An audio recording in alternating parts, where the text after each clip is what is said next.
Musim pertama ini bertajuk Permulaan. Ia membawa kita menyelami bagaimana semuanya bermula buat Ustaz Rahim.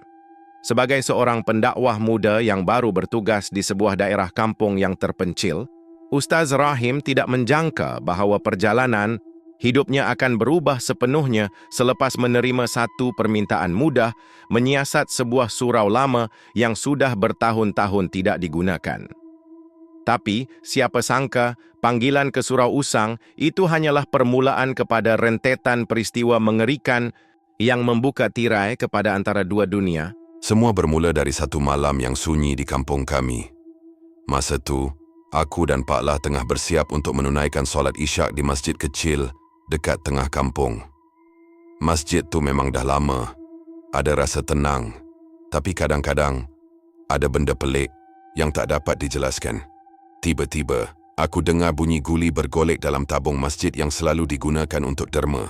Bunyi itu berulang-ulang. Tapi peliknya waktu tu tak ada orang lain kecuali kami berdua.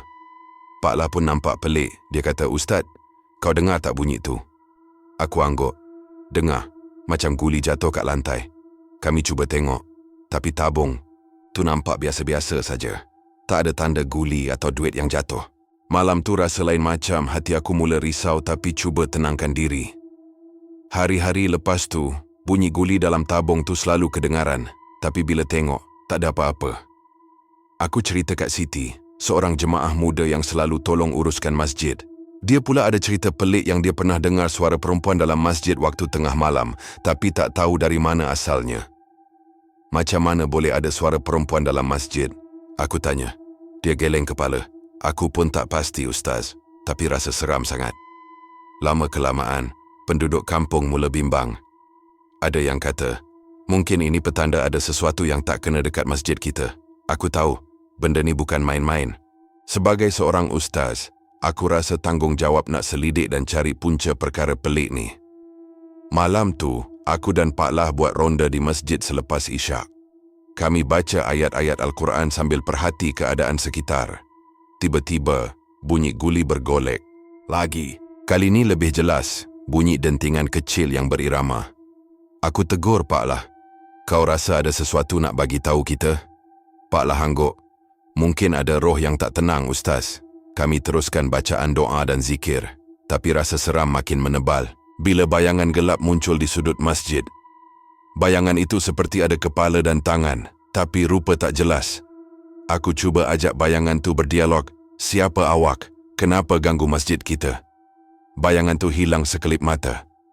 Kami terus berdoa agar masjid kembali tenang. Malam-malam berikutnya bunyi guli makin kerap. Kadang-kadang aku nampak bayangan perempuan berkain putih berdiri dekat mimbar. Tapi bila aku dekati, dia menghilang. Penduduk mula takut datang masjid waktu malam. Ada juga yang cuba rekod suara aneh, tapi hasilnya hanya bunyi statik. Aku dan Pak Lah akhirnya putuskan untuk buat majlis doa dan zikir besar-besaran di masjid, melibatkan semua penduduk kampung. Kami harap dengan kekuatan doa ramai-ramai, segala gangguan boleh dihentikan.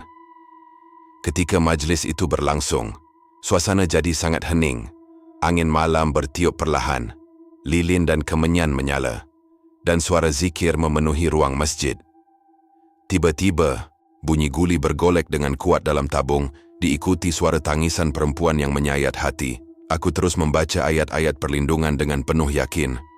Pak Lah dan Siti menenangkan jemaah, meminta semua terus fokus berdoa. Setelah beberapa minit, bunyi dan suara itu hilang. Suasana kembali tenang. Aku tahu ini baru permulaan cerita misteri yang harus kami selesaikan.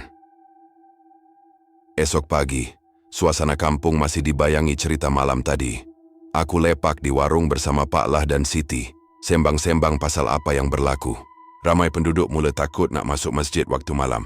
Ada yang kata, "Ustaz, kalau boleh jangan biar anak-anak sampai lewat dekat masjid." Pak Lah mengangguk sambil hirup kopi panas. Kita kena cari punca sebenar gangguan ni. Bukan setakat doa, kita kena selidik siapa atau apa yang cuba bagi isyarat. Aku setuju. Aku mula ingat kembali sejarah masjid tu. Dulu, katanya masjid ni dibina atas tanah perkuburan lama yang dah lama ditinggalkan. Ada cerita lama tentang seorang wanita yang meninggal dunia secara tragis dekat situ, tapi tak pernah diceritakan dengan jelas. Siti pula kongsi pengalamannya. Ustaz, ada sekali. Aku tengah bersihkan masjid, tiba-tiba aku rasa macam ada orang berdiri belakang aku. Tapi bila aku pandang tak ada siapa pun. Kisah itu buat aku berfikir lebih mendalam. Mungkin roh wanita itu tak dapat tenang sebab sesuatu yang belum selesai.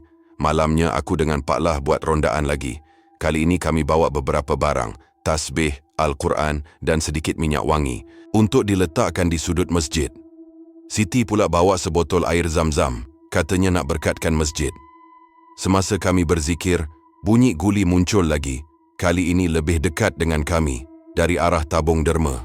Aku cuba lihat dalam tabung itu, tapi masih kosong. Ustaz, aku rasa benda ni bukan nak kacau je.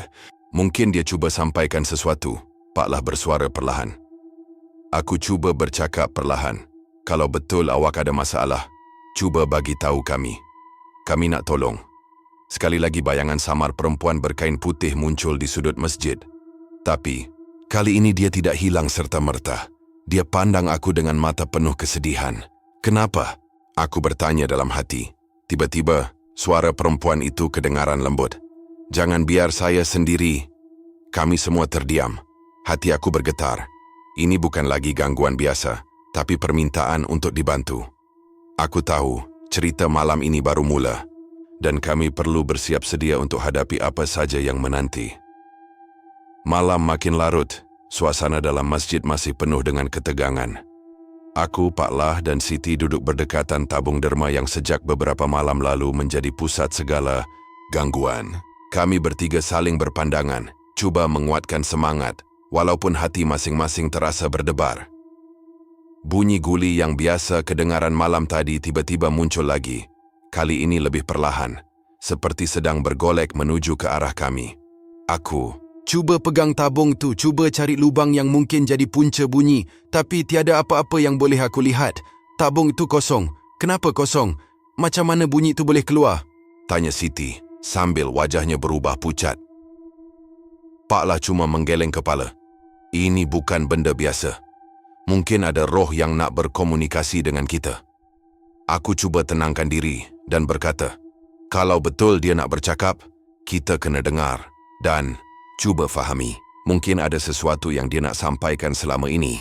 Tiba-tiba dari sudut gelap masjid, muncul bayangan perempuan berkain putih yang selama ini kami sering lihat.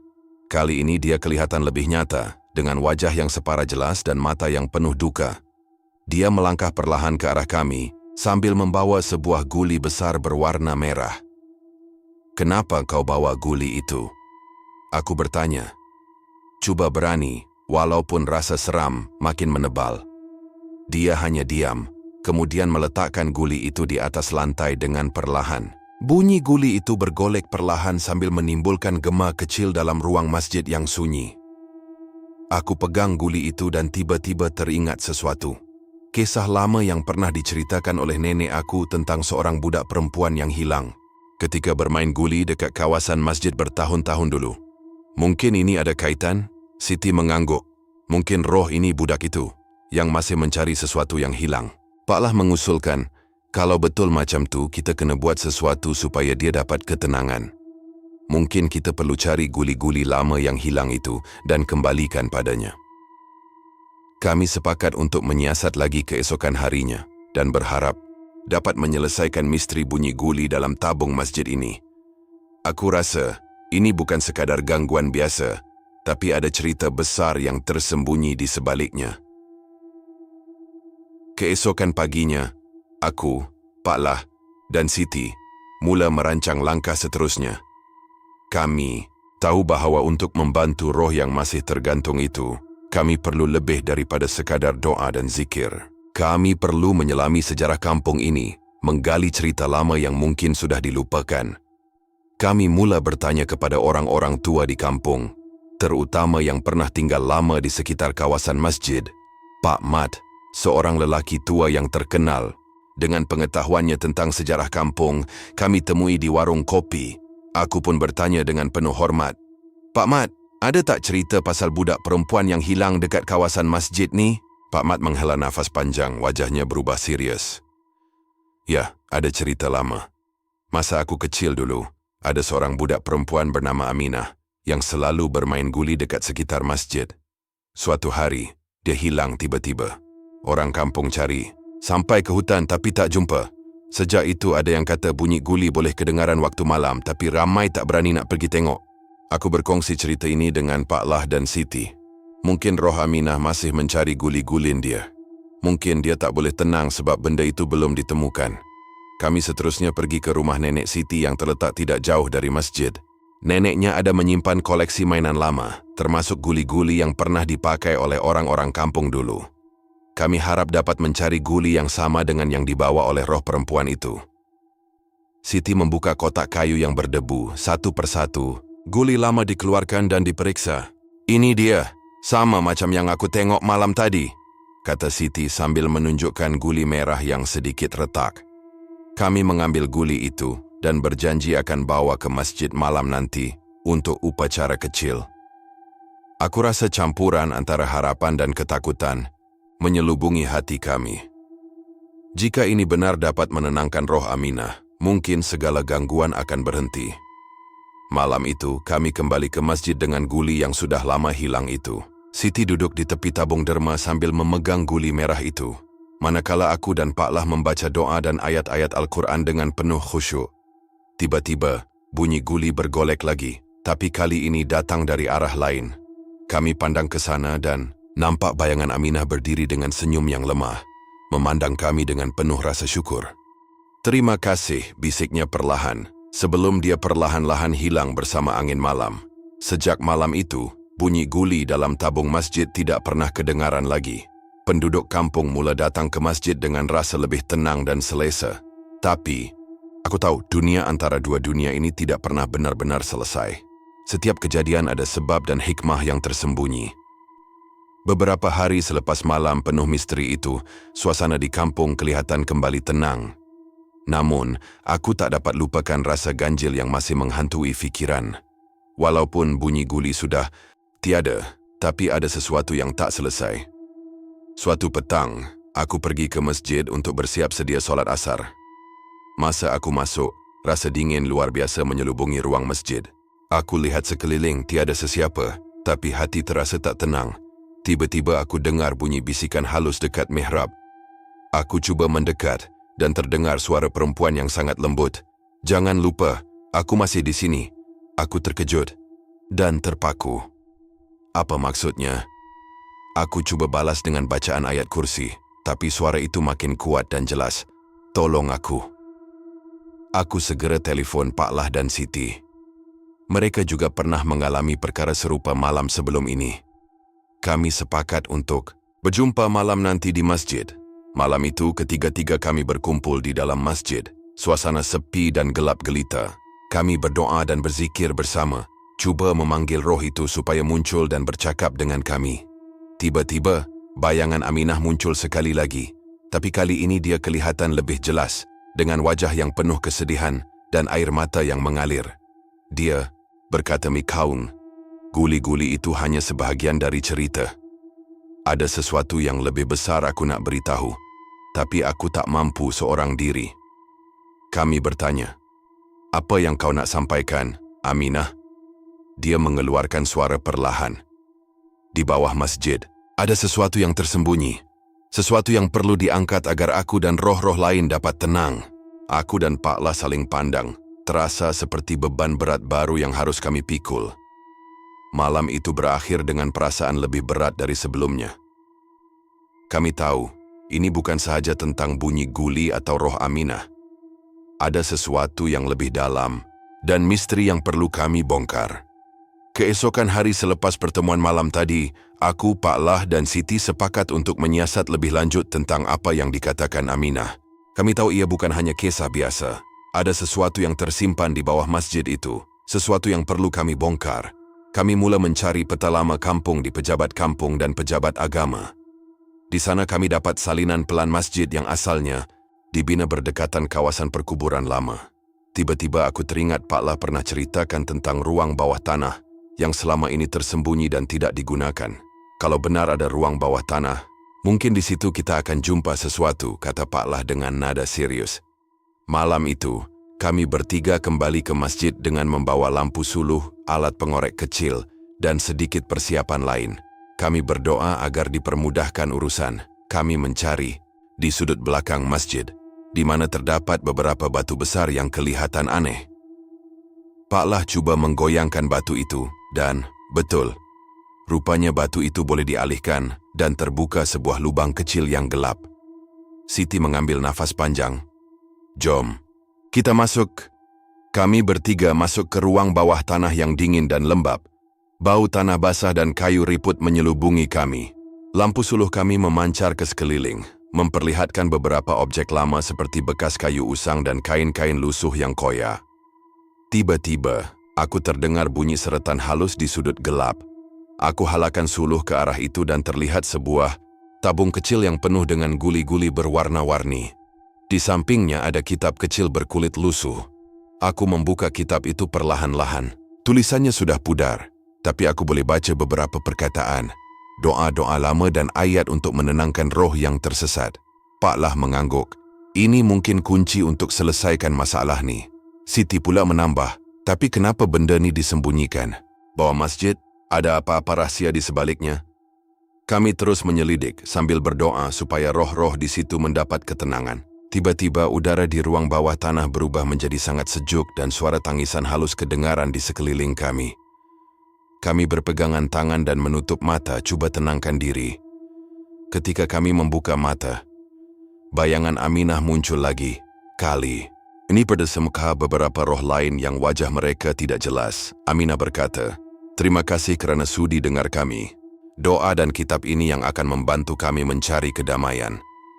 Tiba-tiba, cahaya putih menyelubungi ruang itu dan bau harum meliputi seluruh ruang bawah tanah. Kami rasa satu ketenangan yang luar biasa. Kami keluar dari lubang rahsia itu dengan hati penuh rasa lega dan harapan. Mungkin selepas ini masjid dan kampung kami akan kembali aman tanpa gangguan. Tapi aku tahu, dunia antara dua dunia ni memang penuh dengan rahsia yang tak semua orang sanggup hadapi. Selepas pengalaman di ruang bawah tanah masjid, kami bertiga rasa lekasi tapi juga berdebar. Kamu tahu, mungkin ini hanyalah permulaan. Pada malam-malam berikutnya aku perasan ada perubahan yang aneh. Suasana masjid yang biasanya tenang, kadang-kadang jadi sunyi terlalu sunyi, sampai boleh dengar bunyi angin yang pelik. Suatu malam selepas solat Isyak, aku duduk lama di ruang masjid, termenung dan cuba fikirkan semua yang sudah terjadi. Tiba-tiba, aku dengar bunyi guli bergolek perlahan dari arah tabung derma. Tapi kali ini bunyi itu lebih jelas dan lama, seperti mahu memberi isyarat. Aku panggil Pak Lah dan Siti. Kami berdiri di sekeliling tabung derma, mulakan bacaan doa bersama-sama.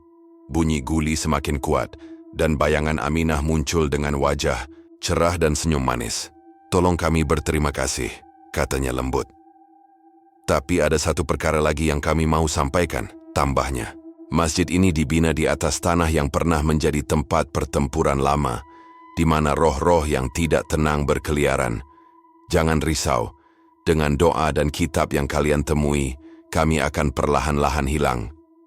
Kami bertiga saling berpandangan, rasa berat tapi lega. Aku tahu, tugas kami belum selesai, tapi cahaya harapan mula menyinari hati. Tiba-tiba, dari sudut masjid, muncul seorang lelaki tua yang aku tak pernah lihat sebelum ini. Dia berjalan dengan tenang, memakai jubah putih dan berpatu kat kayu.